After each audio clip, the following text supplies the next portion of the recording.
Hi neighbor, I'm Juliet DeRienzo. In this week's episode, we get into the holiday spirit. I am joined with Justin Parks as he shows me how to grocery shop. And then also I'm joined with Nick Aaron as he shows me how to make a special holiday drink. Then Francisco and I attend the Jones house for the annual tree lighting. I hope you'll join me as I say, hi neighbor.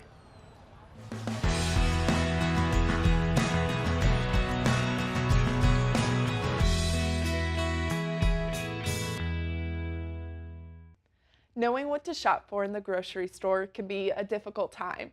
How can I avoid processed foods and choose the healthiest options? Well, Justin Parks, a graduate intern of the Department of Wellness and Prevention Services, is here to help me figure that out.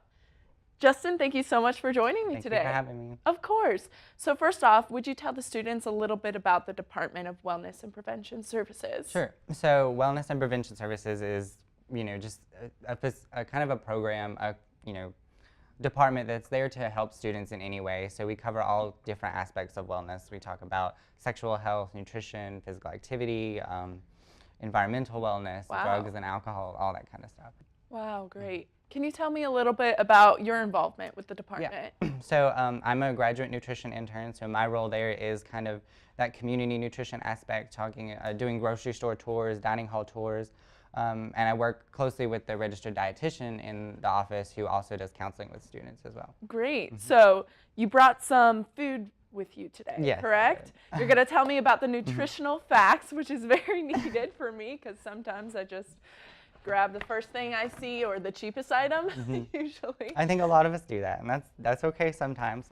Sometimes. So what I have is kind of this is what any participant that went on a grocery store tour would get. They would get this bag and these little handouts that we have, but the most important thing that we're focusing on, of course, is the food. So I have a couple different items that, let me see if that's facing, yeah. So when you say participants, a student can come and sign up with the department and go to a grocery store kind of thing? Yeah, so students will sign up on AppSync. Okay. And I'll email them like the day before and just kind of give them instructions where we're going to meet. It's always going to be at Publix right now. But and we'll talk, and we'll meet there at like 4 o'clock, and we'll kind of walk through the grocery store and talk about some of the things that I'm going to share with you guys right now. That is so useful. Yeah. And is that free? Can students sign up? Free to all students. That's great. And they're consistently running. So every other week there's a grocery store tour, and then like between the weeks there would be a dining hall That's tour. amazing. Okay, so what do we have here today? Okay, so one of the things that I like to break it down when you go into a grocery store is like there's all different kinds of ways you can purchase healthy food. A lot of people think that it has to be this fresh, like, right from the shelf, it's wet, it's ready to go, and looks great and all that, and that's fine, but that's not the only way to purchase nutrient-dense and, healthy food items. So I like to talk about more convenience food items, so like canned and frozen foods. Okay. Because as you can see, this is still fruit, this is still a vegetable, these are still beans, still perfectly good for you, and I think there's this perception that we have to have the fresh stuff, but that's not necessarily the case. Okay. So what I like to tell students is when you're going through looking at these items, there are some things that we want to focus on though. Like with canned items, of course, you're getting that sodium that's used to preserve it and keep the shelf life going longer. So you always want to go for a reduced sodium item, especially like beans are really bad for it. So looking out for that when you're purchasing beans or something like that. But with fruit also, you can look at what it's canned in, and these are all going to be canned in different things. So we have heavy syrup right here. This is light syrup, and then this is water, and it's artificially sweetened. So we're going to get a lot of different amounts of sugar content. Interesting. If we look at the nutrition facts label, the added sugar is going to be a lot higher in something that's canned in heavy syrup, of course, as opposed to something that's canned in light syrup or in water or in 100% juice, which is also done. And is there a better or worse for you, or? Yeah, well, we want to avoid added sugar. Oh, of course, when we're consuming fruit, we're going to get some sugar because they're just sugary produce that's still good for us, but we want to avoid the added sugars too. So which one? Okay, so does this have added sugar in it? Okay, so this one is definitely a no. And then are you saying this one, because it has no added sugar, is the best one? I would say that you'd probably be okay with either of these or something canned in 100% juice. But there's no like fake sugars added to this. This is just no sugar. This is artificially sweetened, but that's kind of hit or miss as far as health goes. Okay.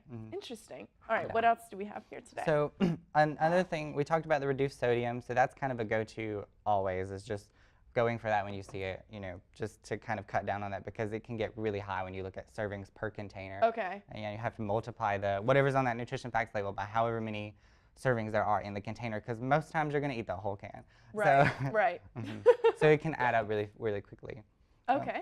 And with frozen options, I like to talk about these because I get these a lot. These are super good. I don't know how they make them taste so good without adding a whole bunch of stuff, but really it's just honey glazed carrots, and they're so good.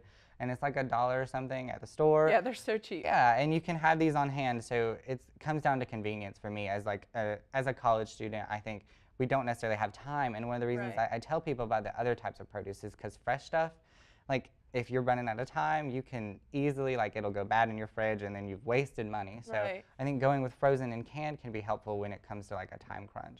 Great. Well, thank you so much for joining me on the show today. Yeah. I learned a lot, and now I don't feel so bad about, you know, quickness. Yeah. I don't have time to boil Right. broccoli or whatever. Thank you so much. Yeah, thanks.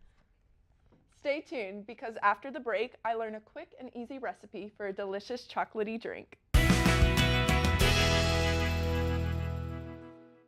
Winter is the perfect time for a warm seasonal drink, and even better when homemade. Nick Aaron from Campus Cooks is back to show me how to make a classic holiday favorite, hot chocolate. Nick, thank you so much for joining me today. You're welcome. Okay, so first tell us a little bit about Campus Cooks. Right, so Campus Cooks is App State's only cooking club. We just started around this time last year. Awesome, that's great. You can join us by looking us up. We're on AppSync. We are also going to be at the Spring Club Expo.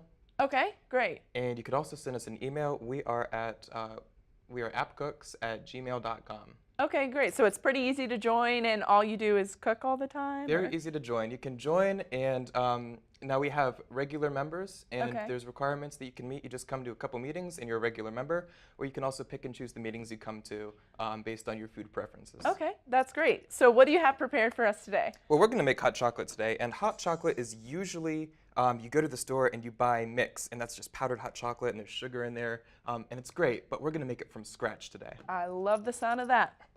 So we've got two things prepared right here. We are going to do Mexican hot chocolate. It's got a little bit of spice to it, and we're going to do a s'more flavor. Okay, cool.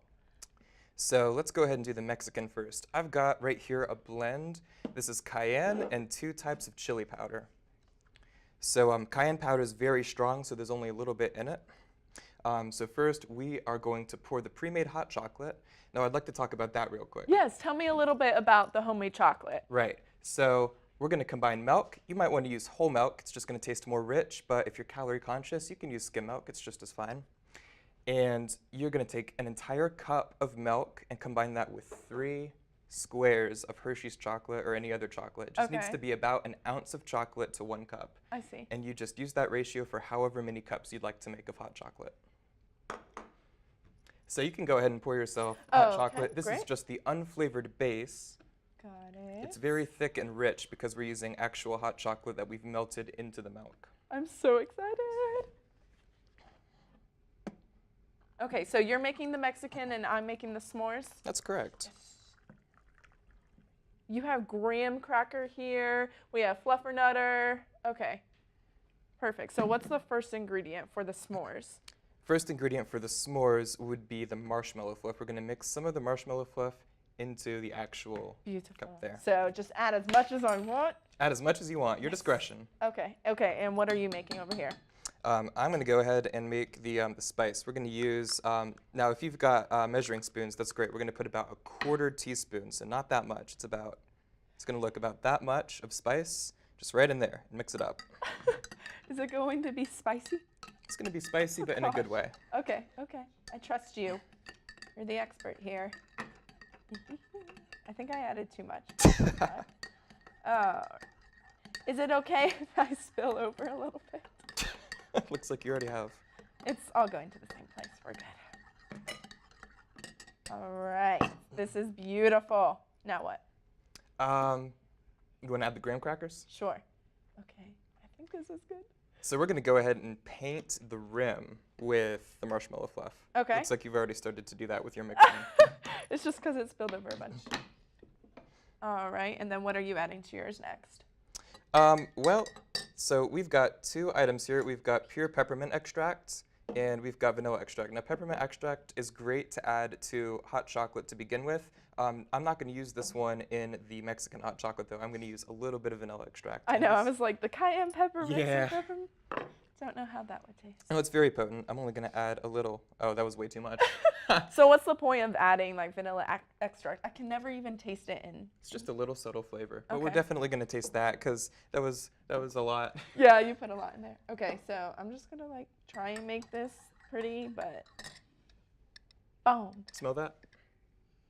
Mmm. That smells so good. Art. Boom. Have you seen Salt Bay? Oh yes, yes, Do yes. graham cracker Bay? Oh, okay, that missed completely. All right, so It's the idea. It spreads out. this is so genius. Okay, now what? It looks beautiful, but is it? could look even better. So terrible. we're going to top it with Ready Whip. Yes. What are some of the kind of things you guys make during your meetings? Yeah, so during App Cooks, we vote on the kind of food we want to make. Like we did hibachi and sushi once. That was a really fun meeting. But the members You made homemade sushi? homemade sushi. That's sick. And the sushi was taught in a lesson. So we have a lesson before we actually cook. And Okay. somebody who's very familiar with the cooking technique will lead the lesson. And it's a very educational basis. So everybody learns how to do something new. Everybody so learns cool. a new technique. What's one of your favorite dishes you all have made? Ooh, we made pizza from scratch once. That was a lot of fun. Oh my goodness, how long did that take? Hours. We meet between, we start at 3, our lessons from 3 to 4, and then we start cooking between, 4 and 5. And we're usually out by 6 to 6:30 p.m. I see. Now that happens on Sunday. We meet about twice a month. Wow, very cool. Okay, so I'm going to finish this here. Beautiful. Boom! I'll let you add the sprinkles. Oh, yes.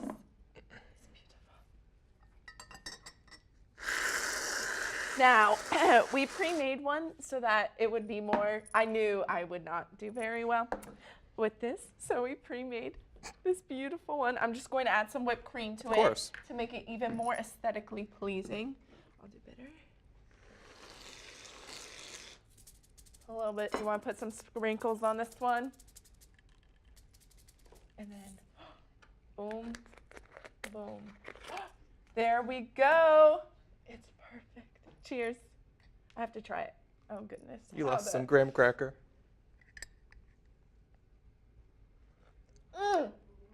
Delicious. Well, thank you so much for joining me on the show today. And it's delicious. Thank you. This hot chocolate is very delicious, and you should definitely try it out yourself. Coming up, Francisco and I ring in the holiday season by going to the Jones House annual tree lighting.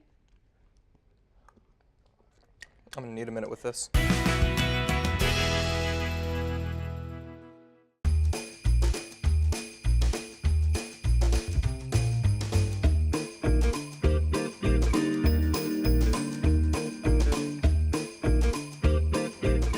Francisco and I are here at the historic Jones House here on King Street for the annual tree lighting. What are you most excited for? Well, besides the lighting, I really want to get my hands on some nice holiday-themed candy. Of course you would. I am here for the beautiful lights and the community of Boone, North Carolina. Yeah, that too. Why don't we go check it out, huh? Yeah, let's. All right. Go on. I want that one. This No, one? I want that one. What other one do you want? Oh, I burned my tongue. I know that's That was really hot.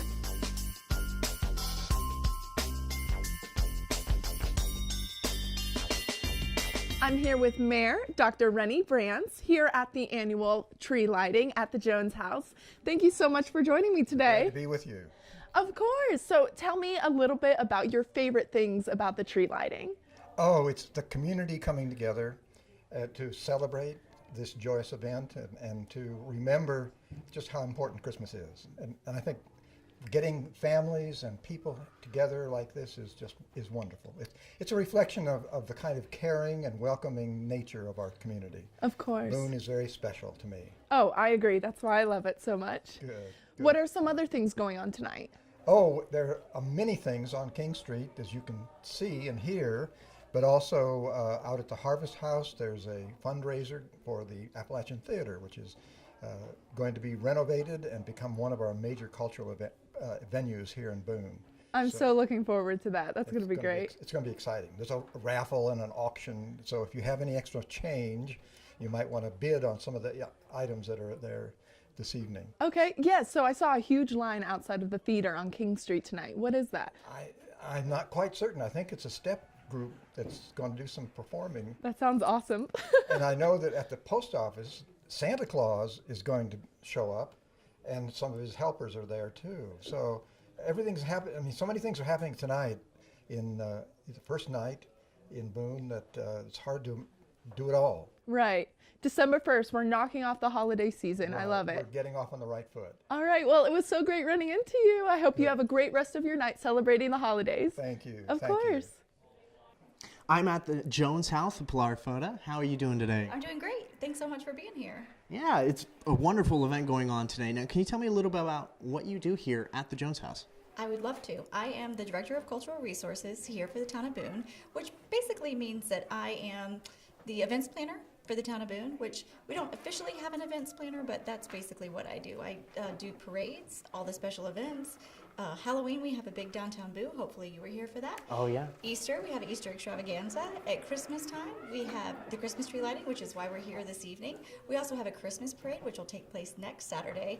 And then every month we have a gallery opening and we have a new exhibit, and we change it out every single month here. And so we welcome people to come in, find information out about what's going on in Boone, restaurants, what to do, where you want to be, all that kind of stuff. You find that right here at the Jones House. Wow. So this place is just a treasure trove of things for the Appalachian Mountains. And then today, as you were talking about earlier, you know, we're standing in front of a giant wreath. It's Christmas. It's the holiday season. It is the first day of the month, so first Friday. So it's all kind of culminating together. And we're lighting the tree here in a little bit. Is that right? We are. And this is, I can't remember if it's the 26th or 27th year. I'll have to find out for sure. But more than 20 years we've been doing this. And we partner with the Appalachian Solar Club over at ASU for the lighting of the Christmas tree. So out in our parking lot, people will see a trailer and it's got all kinds of solar panels. That's what's actually lighting our tree every night. Wow, talk about green power, huh? Yes, yes. All right, well, thank you for talking with me today. Thank you so much. I'm so glad you came by, and I hope to see you again. All right. 4, 3, 2, 1. Wow. That's awesome. Look at all That's those so lights cool. atop. I love it. On today's episode, we got to learn some better shopping habits with Justin Parks. Juliet also made some amazing hot chocolate with campus cooks, and we ended up the night here at the Jones House for the holiday tree lighting to kick off the holiday season. Yes, it was so much fun. I got to interview the mayor of Boone, which was so cool. But I did want to let our viewers know that today is our last episode, but wanted to thank you all so much for joining us on this season and hope you'll join us next season as well. Until then, bye neighbors.